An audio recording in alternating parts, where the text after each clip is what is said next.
Woman in Mr. Monteverde's Dream, Chapter 7. Kumakain nang wala sa sarili si Cathy. Naninindig ang balahibo niya tuwing maaalala ang mainit at mabangong hininga ni Dylan na dumampi sa balat niya. Lalo na ang pagtawag sa kanya ng Angela ni Dylan na sa buong buhay niya ngayon lang may tumawag sa kanya gamit ang kanyang second name. Kadalasan kasi Cathy or Katrina ang nakasanayan niyang tawag sa kanya. She bit her lower lip. Why is it the way Dylan treated her? It looks like they met as if she had been a part of Dylan's life. Why she felt like she was a missing piece of the puzzle has now been found. Samantalang ngayon lang siya nito nakita at nakilala. Sa ngayon, aminado siyang hindi niya masasagot ang katanungang gumugulo sa isip niya. Eat well, Cathy. Huwag kang mahiya. Wika ni Samantha nang mapansin ang pagiging tahimik ni Cathy. She just nodded in response to Samantha. Naku, matakaw yung kumain si Cathy, ma'am. Lalo na kapag yung niluto kong chicken adobo ang ulam. Nahihiya lang yan dahil katabi si Sir Dylan. Sabad naman ni Trixie na hanggang ngayon ay kinikilig pa rin. Isipin mo na lang, Cathy, may ka-dinner date ka tonight. Nakangiting wika ni Samantha. That's right, Bess. Para maka-experience ka naman ng may ka-date. Simula nung magkakilala tayo, hindi pa kita nakitang nakipag-date. Ngising sambit ni Trixie. Ngiti lang ang naging tugon ni Cathy sa panunodyo ng kaibigan. Pero ang totoo, parang gusto na niya toong tirisin. Napakadaldal talaga kahit saan mo dalhin. Napansin ni Cathy ang mga minsanang pagsulyap ni Dylan sa kanya. Dahilan para mag-init ang kanyang mukha.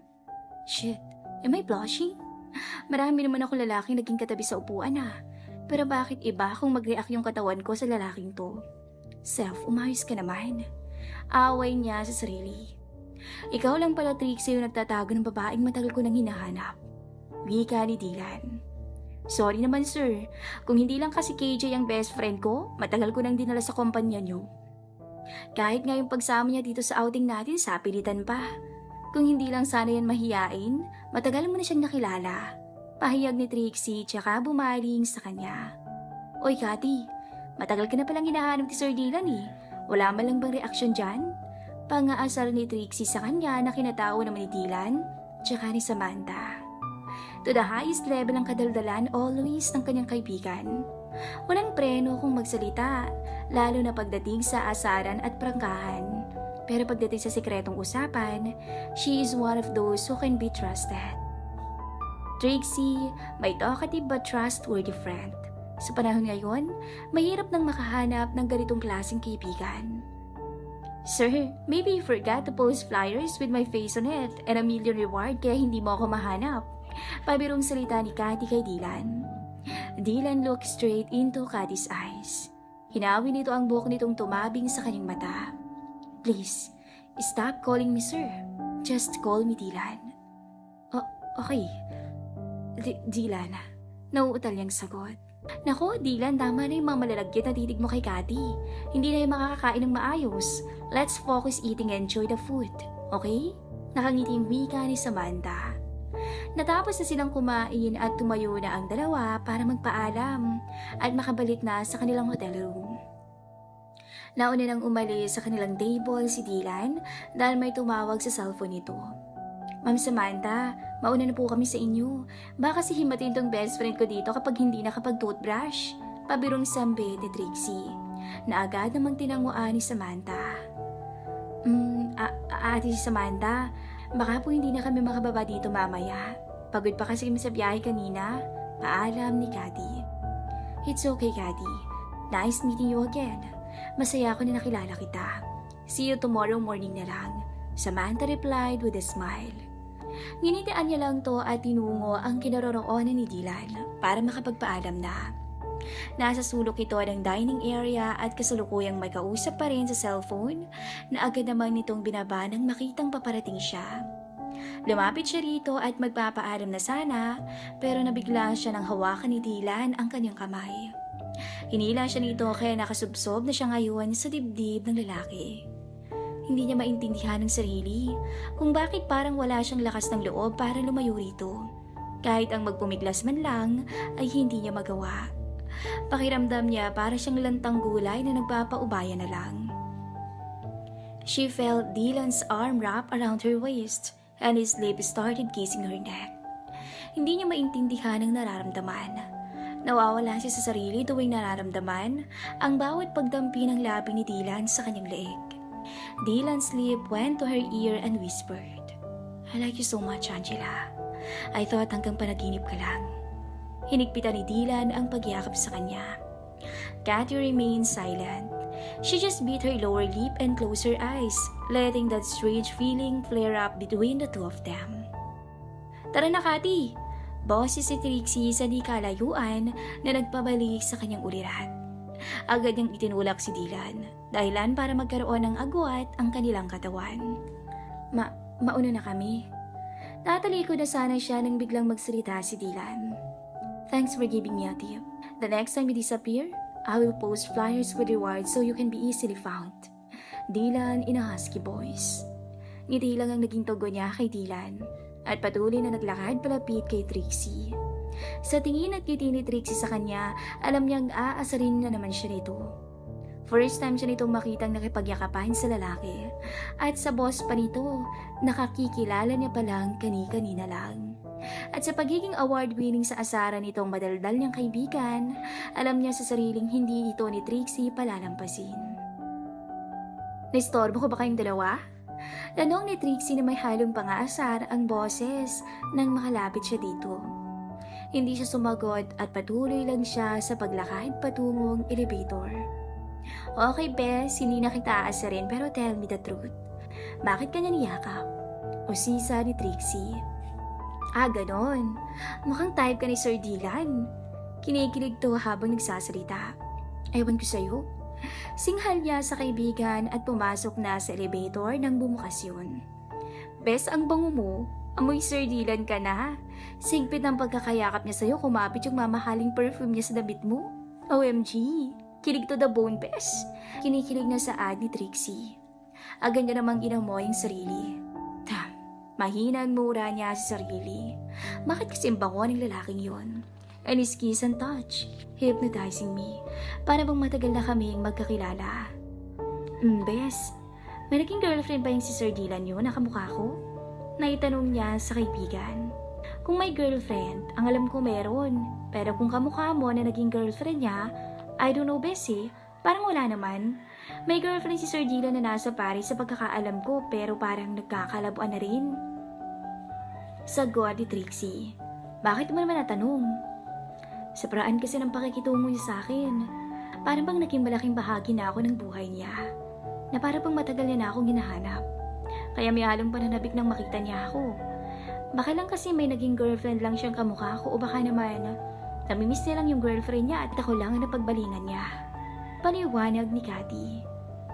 Woman in Mr. Bonteverde's Dream, Chapter 8.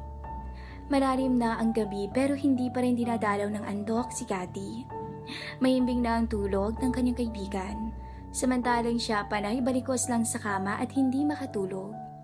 Gumugulo sa isip niya ang mga pangyayari kanina sa dining area. Napapangiti siya tuwing maaalala ang mga halik at yakap ni Dylan na nagpapawala sa katinuan niya.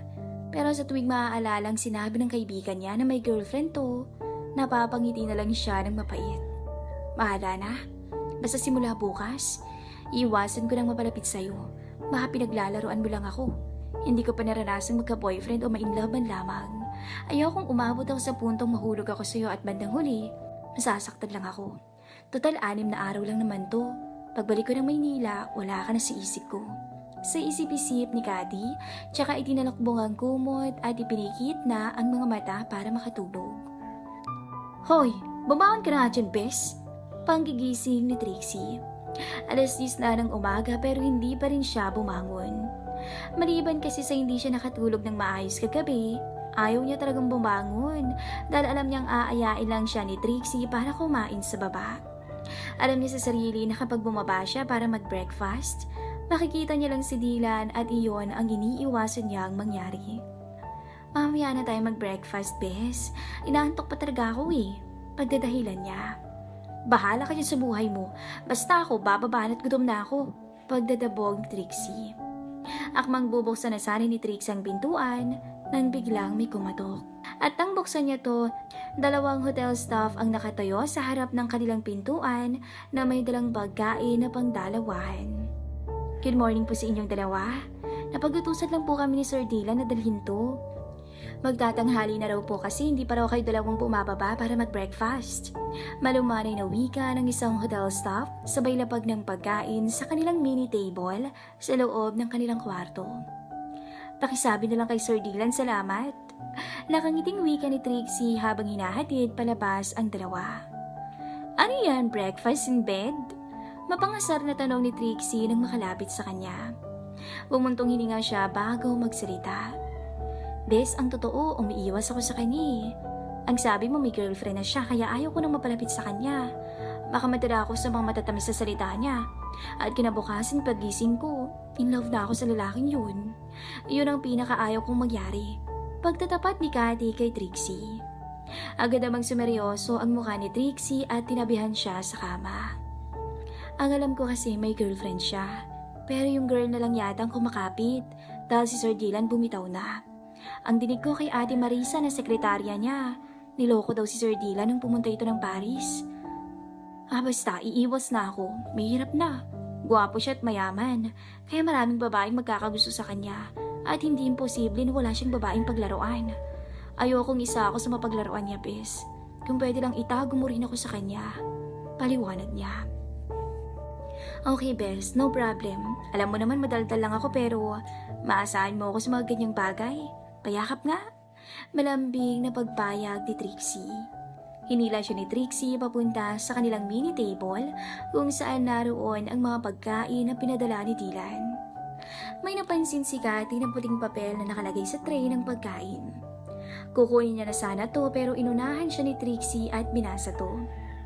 Good morning, Angela. I woke up thinking about your smile and hoping that you were thinking about me too. Don't skip breakfast. Dylan. Wow, ang sweet naman. Mukhang tinamaan na talaga si Sir Dylan sa'yo ah. Kinikilig na wika ni Trixie. Hay, kumain na nga tayo. Pag-aaya ni Cathy pero tinitigan siya ni Trixie nang may mapang-asar ng ngiti. Sus, huwag ka maniwala dyan. Papakiligin ka lang niyan tapos may in love ka. Pag nakuha niya ng gusto niya, goodbye na. Lalaki pa rin yan kaya huwag ka magpadala. Anya. So paano yan? May iwan ka dito mamaya. Nagkayayaan kasi kami ng mga workmates kung maglakad-lakad sa buong resort mamaya eh. Basag ni Trixie sa katahimikan. Okay lang ako dito, don't worry about me. Matutulog na lang ako o di kaya manunood na lang ako ng TV dito. Sagot naman ni Cathy. Trixie sigh. Buo na ba talaga ang desisyon mong huwag magpapakita? 6 days pa tayo dito. So that means 6 days ka rin na magkukulong dito sa kwarto. Hindi ko alam. Basta hanggat makakaya kong magtago at umiwas gagawin ko. Sagot niya. Hindi mo ba namimiss yung hugs and kisses niya? Pabirong tanong ni Trixie. Cathy just rolled her eyes in response to Trixie. Tapos na siyang kumain at nagpapahinga na lang para makapag-shower na. Naglalakad-lakad muna siya sa loob ng kanilang hotel room at hinawi ang pencil plate blackout curtains at binuksan ang sliding door na akala niya bintana lang. Kaya hindi niya inakalang may balcony doon at tanaw na tanaw ang beach area. A breathtaking view. Salitang lumabas sa bibig ni Cathy. Nasa 4th floor siya ng hotel kaya kitang-kita ang malapad na white sand at crystal clear na tubig sa dagat. Kahit papano, hindi siya nagsisi na pumayag siyang isama ng kaibigan dito. Mag-isang nakaupo si Cathy sa loob ng kanilang hotel room. Wala na roon si Trixie, kaya nalilibang na lamang niya ang sarili sa panonood ng TV para naman hindi siya mabored. Maya-maya pa ay nakarinig siya ng mga mahihinang katok na agad niya namang pinagbuksan sa pag-aakalang si Trixie to. Pero si Samantha ang inuluwa ng pinto na ikinagulat ni Cathy. Hi Cathy, bungad na bati ni Samantha sa kanya. Agad naman niya itong nilitian at pinapasok sa loob. Bakit nandito ka? Masama bang pakiramdam mo? Sunod-sunod na tanong ng kapatid ni Dylan. Hi po, Ate Samantha. Wala naman po akong sakit. Tinatamad lang po talaga akong lumabas. Pagsisinungaling ni Cathy. Nagtanong na ako kung saan kayong room naka-check-in. Nagtaka kasi ako nang hindi ka kasama ni Trixie. Akala ko masama pakiramdam mo. Paniwanag ni Samantha. Alam mo, tama yan. Magpahinga ka ngayon dahil susunduin ka dito mamayang gabi. Samahan mo ko Pag-aaya ni Samantha. Pero, tatanggi ba sana siya kaso pinutol na ni Samantha ang kanyang sasabihin. Huwag mo na akong tanggihan. Tayong dalawa lang naman. Ako nang bahalang magpaalam sa'yo kay Trixie. Wala naman kasi akong gagawin mamaya at busy din si Dylan mamayang gabi dahil darating ang mga kaibigan niya galing Maynila. Wala ka naman sigurong gagawin kaya samahan mo na ako para naman magkakilala pa tayong dalawa. Wika ni Samantha. Sige, tipid pero nakangiting sagot niya. Napayakap sa kanya si Samantha sa pagpayag niya at agad na to ang nagpaalam. Daanan kita dito mamaya ha?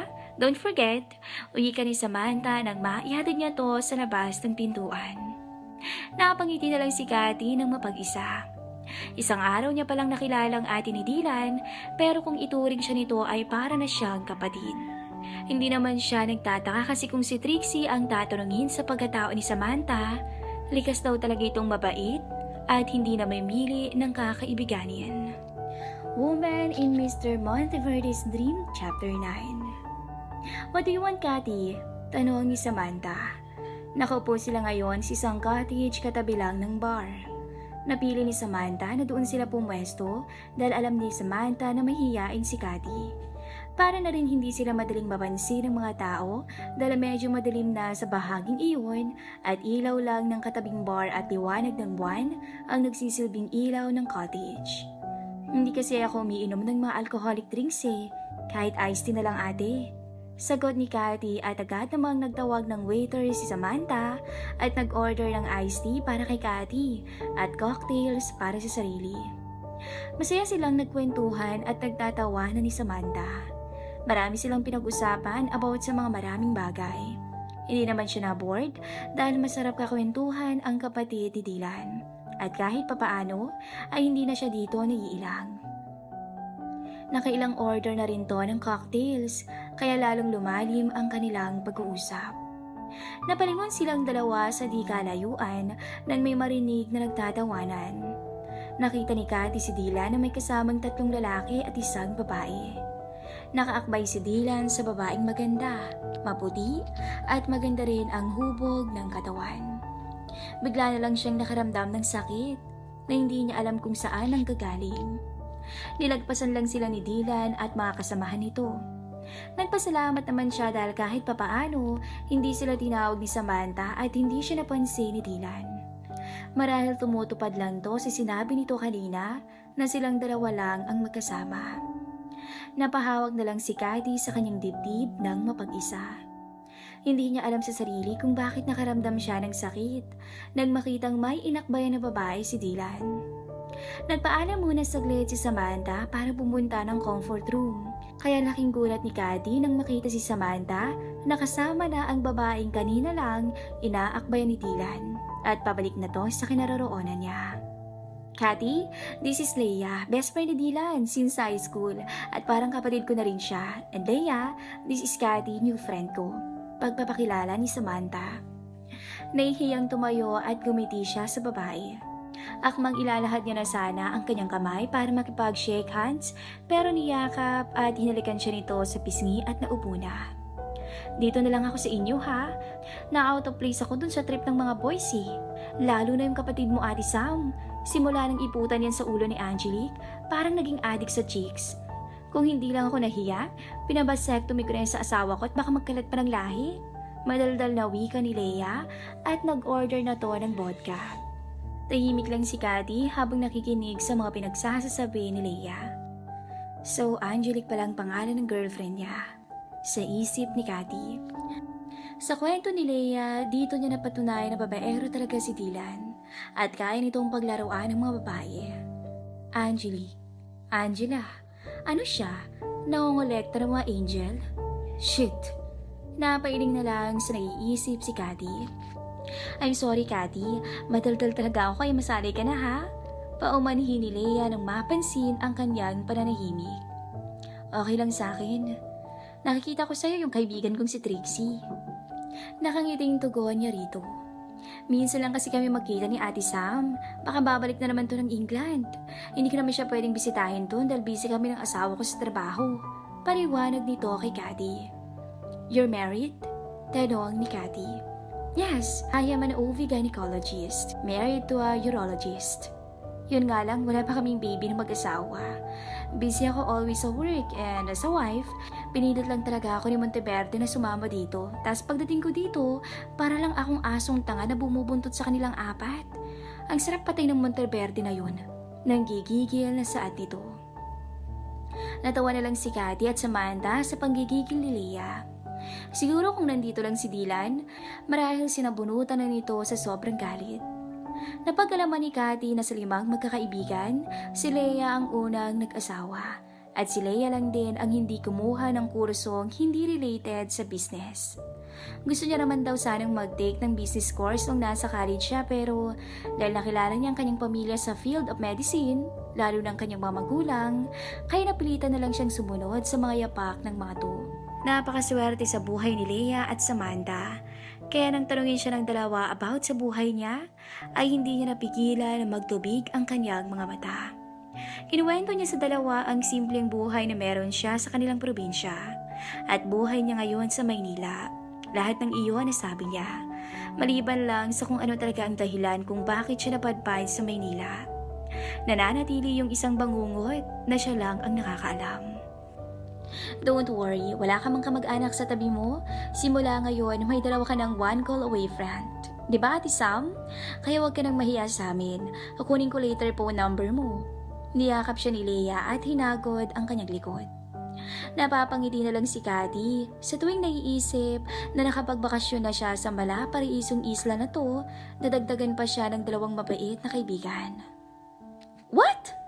Sabay na napabulalas ang 3 kaibigan ni Dylan. "Are you taking drugs?" Tanong ni Blake na isa sa mga kaibigan ni Dylan. Nagiinom silang 4 sa deck ng yate ni Dylan na malayong naglalayag ng hindi kalayuan sa resort. Nag-enjoy silang 4 dahil tahimik ang paligid at maliwanag ang buwan. Idagdag mo pa ang sariwang hangin na masarap lang hapin. Nabulabog ang masaya nilang kwentuhan.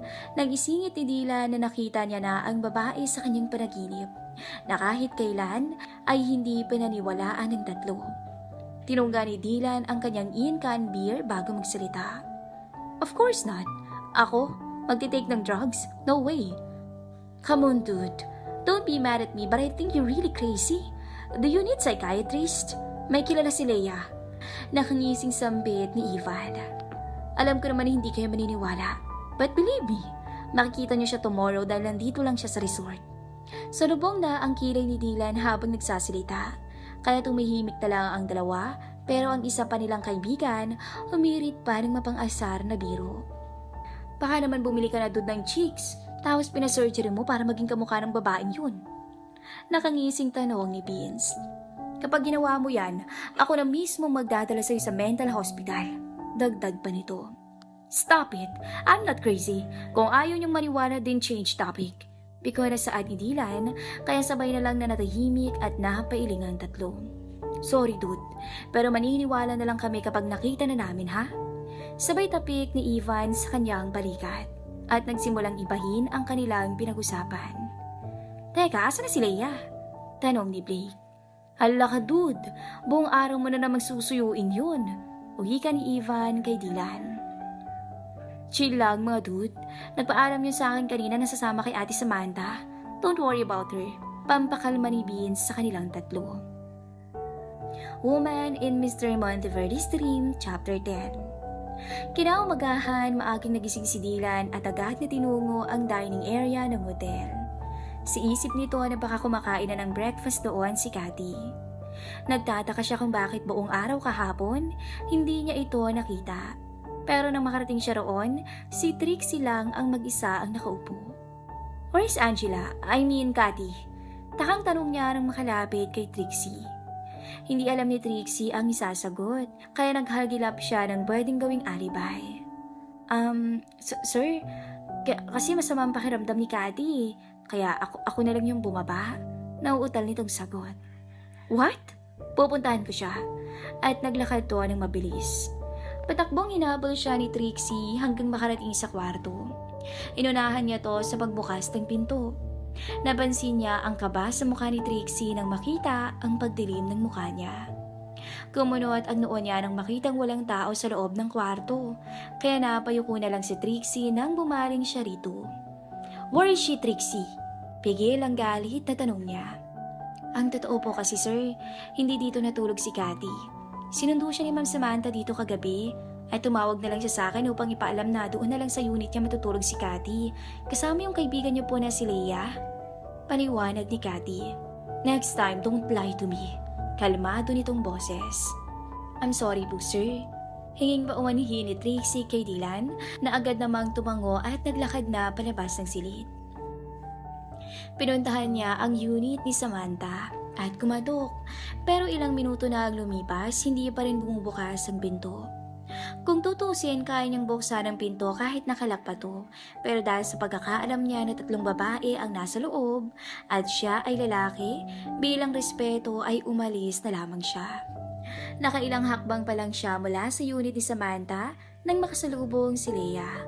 Bagong ligo to at nakasuot to ng one-piece swimsuit with cover-up. "Good morning, Reyes." Ngising body niya dito. "Get out of my way, Monteverde. Mapapatay kita." Mataring nitong singhal at patuloy na naglakad. "Matampuhin, sorry na." Wika ni Dylan na nilingon naman siya ni Leia at nag-fuck you sign lang. Napailing na lang si Dylan. "Ang sexy mo, Cathy."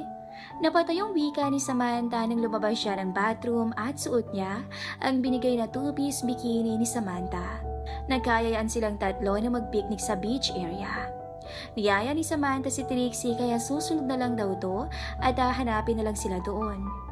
Halos lahat ng tao na empleyado ni Dylan ay nandoon sa beach area. Masayang naliligo sa dagat ang iba. Ang iba naman ay nagpapahinga lang sa ilalim ng palm trees. Sumilay ang mga ngiti sa labi ni Dylan kahit papaano nabigyan niya ng break ang kanyang empleyado. Napalunok si Dylan nang makita si Cathy sa hindi kalayuan. Masayang nag-uusap at nagtatawanan habang kumakain sa buhangin ng apat. Napansin ni Dylan na itinuro ng kanyang ate Samantha ang bahagi kung saan naroon ang kanyang cabin cruiser. Maya-maya pa tumuyo silang apat at naglakad papunta sa kinaroroonan ng jet ski. "Kaming dalawa ni Cathy dito at kayo namang dalawa dyan ni Trixie. Mauna na kayo at aantayin pa namin ni Cathy yung magliligpit ng pinagpiknikan natin." Wika ni Samantha. Papunta na sila sa cabin cruiser, sakay ng jet ski. May kalayuan na sila sa shoreline nang mahagip ng tingin ni Cathy ang isang batang nalulunod habang hinahabol ang inflatable ball na tinatangay ng hangin. May kalaliman na rin sa bahaging yun, kaya hindi na siya nagdalawang isip na tumalon at lumangoy patungo sa kinaroroonan ng bata para sa gabing to. "Cathy!" sigaw ni Samantha. Ang pagtalon na yon ni Cathy ay tumawag sa pansin ng maraming tao, kabilang na si Dylan na agad na tumakbo. Marunong lumangoy si Cathy, kaya mabilis siyang dalapitan at nahawakan sa bewang ang bata para madala sa mababaw na bahagi. Pero bigla na lang siyang pinulikat at hindi niya maigalaw ang kanyang mga paa. Mabilis na lumangoy si Dylan papunta sa kinaroroonan ni Cathy. Nakalapit na rito si Samantha pero alam ni Dylan na hindi marunong lumangoy ang kanyang ate, pero nakuha nito ang bata at isinakay sa jet ski. Palubog na ang katawan ni Cathy nang makarating si Dylan, kaya mabilis niya tong hinila pataas at mabilis na lumangoy pabalik sa shoreline. Inilatag ni Dylan ang walang malay na si Cathy sa buhanginan. Pinulsuhan niya to at agad na binigyan ng CPR. "Breathe, Angela, please," Dylan said as he compressed Cathy's chest. Sumuka si Cathy kaya pinatigilid siya ni Dylan para mailabas niya lahat ng tubig alat na kanyang nainom. Kumuha ng robe at tuwalya si Samantha at inabot sa kanya at agad niyang binalot ng tuwalya si Cathy. Nang masiguro na maayos na ang paghinga nito, binuhat niya ang dalaga. "Dylan!" Tawag ng kanyang ate Samantha at tinitigan siya nito na parang may ibig sabihin. "Don't worry ate, aalagaan ko lang siya." Tugon nito sa kapatid. Bumalik si Leia at Trixie sa beach area nang mapansin na nagkakagulo ang mga tao. Natulala si Trixie nang makita ang kaibigan. Nangihina to at hindi makapagsalita. "Give me Cathy's clothes and her undergarments." Utos ni Dylan kay Trixie na agad namang sumunod. Dinala niya sa bathroom ng kanyang presidential suite si Cathy at isa-isang tinanggal niya lahat ng suot ng dalaga. Nanigas si Dylan nang tumambad sa harapan niya ang walang saplot na katawan ni Cathy. Naramdaman niya ang biglang pag-init ng kanyang katawan at pagtayo ng kanyang alaga. Nilublob niya ang katawan ni Cathy sa bathtub nang may maligamgam na tubig para matanggal ang mga buhangin na dumikit sa katawan nito. Iniscrub niya ang katawan ng dalaga para malinis ng mabuti at binanlawan. Bubuhatin niya sana to pero napansin niyang tumulo ang mga luha sa mga mata ni Cathy. I'm sorry, Angela. Kailangan ko lang gawin to para makapagpahinga ka ng maayos. Hindi kita hahayaang matulog lang na may mga buhangin na nakadikit sa balat mo. Niyakap niya ang dalaga at pinunasan ang mga luha nito. Hinawakan ni Cathy ang mga braso ni Dylan na parang doon humuhugot ng lakas. Thank you. Paos na wika nito.